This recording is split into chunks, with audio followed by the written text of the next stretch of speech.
Sometimes when you're working on portraits, you may have a subject that has more than just a face that needs retouching. Like this image here, where a bride is wearing a strapless dress, I needed to retouch not just the face, but also the chest and the arms. Luckily in Perfect Portrait, it's extremely easy to change the selection of the skin smoothing and other adjustments that you can make inside the program. Let me go ahead and show you how it works. When you place an image into Perfect Portrait and you zoom in to take a look at the control points placed around the eyes, the lips, and the teeth, like I have here, once they've been set, up in the top right-hand corners, you'll want to click on the Hide Controls button so that you don't have to stare at them while you're making other edits.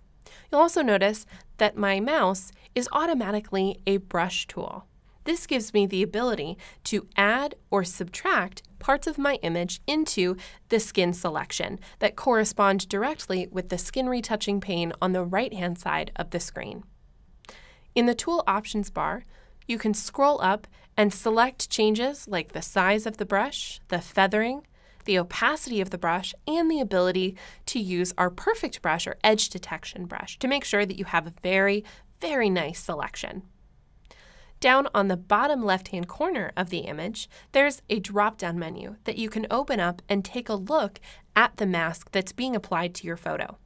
I'm going to choose the option called Mask Red, and when I do so, anywhere that you can actually see the image is being affected by the skin retouching pane. Anywhere that's red is being protected.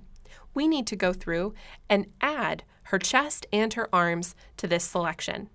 All I need to do is just click and drag over the parts of the image I want to add in, and they will be softened, as well as any other adjustments I may make in the skin retouching pane. By holding down the space bar on my keyboard, I get a hand tool that also helps me navigate around my photo. This will help make sure that I can scoot around and get all of the areas of my image that need to be retouched.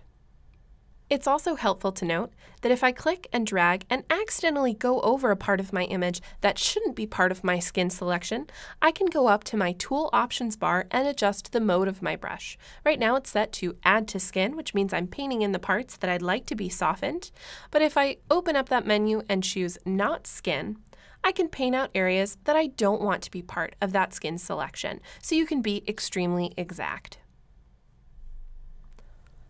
Once you've gone through and you've made your skin selection, jump back down to the drop-down menu on the bottom left-hand corner of your screen and swap it back to After. Now we can make our adjustments on the right-hand side in the skin retouching pane. For this image, I'll go over and add a little bit more smoothing to the skin, and you'll see it's affecting now not just the face, but also the rest of the skin. I can also take the evenness slider and move that more to the right to help reduce some of the redness that's across the entire chest and arm area. The last great thing that you can do here inside Perfect Portrait is you can actually use the Perfect Eraser and the Retouch brush across the entire image. I'll go over to the left-hand side and choose that Retouch brush. I'm going to zoom in a little bit to take a closer look at my image. And then up in the Tool Options bar, I'm going to drop the opacity of this tool all the way down to about 30 or 40. By doing so, I can soften areas of the image and blend them better together without completely removing them. This is a great option to use on areas like wrinkles, on things like under eye circles, as well as areas like these splotchy spots on the arms. We can click and drag over these to soften them and even them out a little bit so that the skin looks just a little bit softer and a little less spotty. I can do this all over the entire image. And with this retouch brush, I can even go through and remove spots on the outside of the skin. Just in case I need to remove any unwanted areas on my backdrop, I can do that as well. Now we can take a look at our before and our after image. Our original photo with no retouching done on the skin anywhere in the image, and our after photo with a much softer and much more even skin tone across the entire subject.